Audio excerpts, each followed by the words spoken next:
teman-teman, perkenalkan nama saya Kevin Hulisulan. Saya dari Politeknik Negeri Ambon, jurusan Teknik Mesin, prodi Teknik Produksi Migas. Ya, saya di sini untuk menjelaskan proses cracking.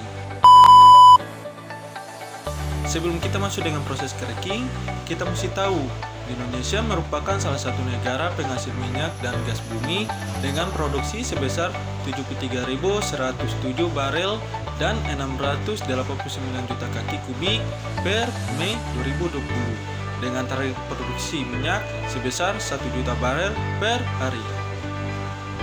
Ya, Indonesia mempunyai beberapa provinsi penghasil minyak per 2019.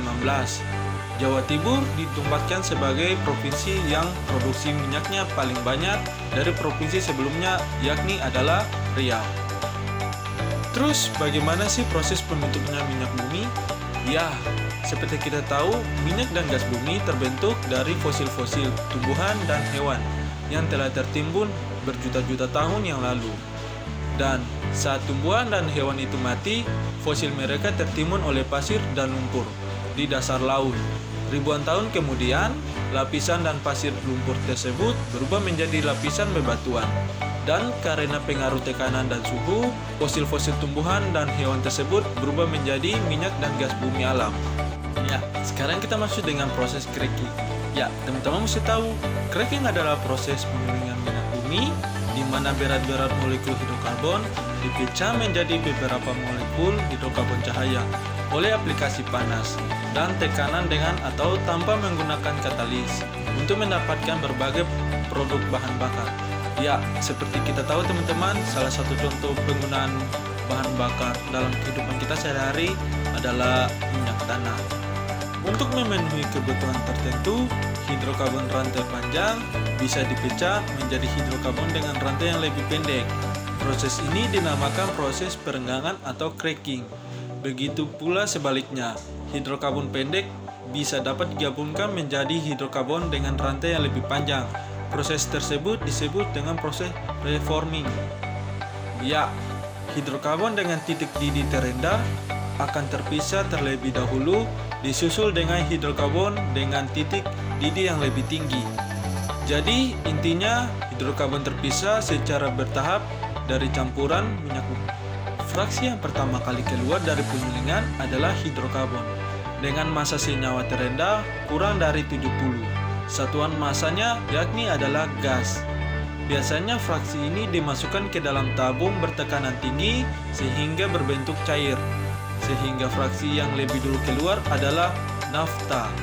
Kemudian disusul bensin dan minyak tanah. Ada juga diesel, pelumas, parafin, dan sisanya berupa aspal yang berwarna hitam pekat. Tujuan dari perenggangan adalah minyak dan gas bumi yang masih mentah dan memiliki campuran kompleks ketika diambil dari dalam bumi dapat diubah menjadi bahan bakar yang bisa kita gunakan dalam kehidupan sehari-hari seperti gas, nafta, bensin, minyak tanah, diesel, pelumas, parafin, dan aspal.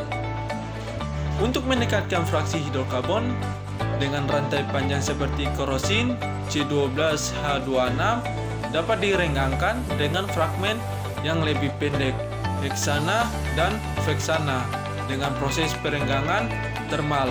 Proses ini dilakukan dengan suhu 500 derajat Celcius dan tekanan 25 atm. Terdapat 3 peregangan pada perenggangan hidrokarbon, yakni perenggangan parafin, perenggangan olefin, dan perenggangan naften.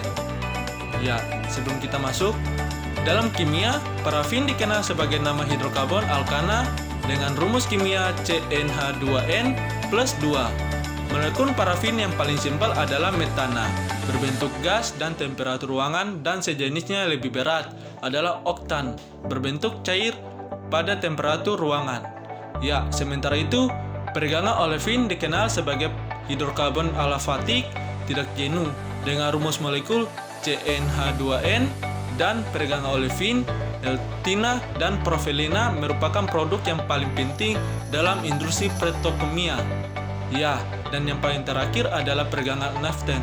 Ya, peregangan naften merupakan hidrokarbon jenuh dengan rumus molekul CnH2n plus 2Rn. Ya, di mana 2Rn merupakan cincin naftan dalam molekul.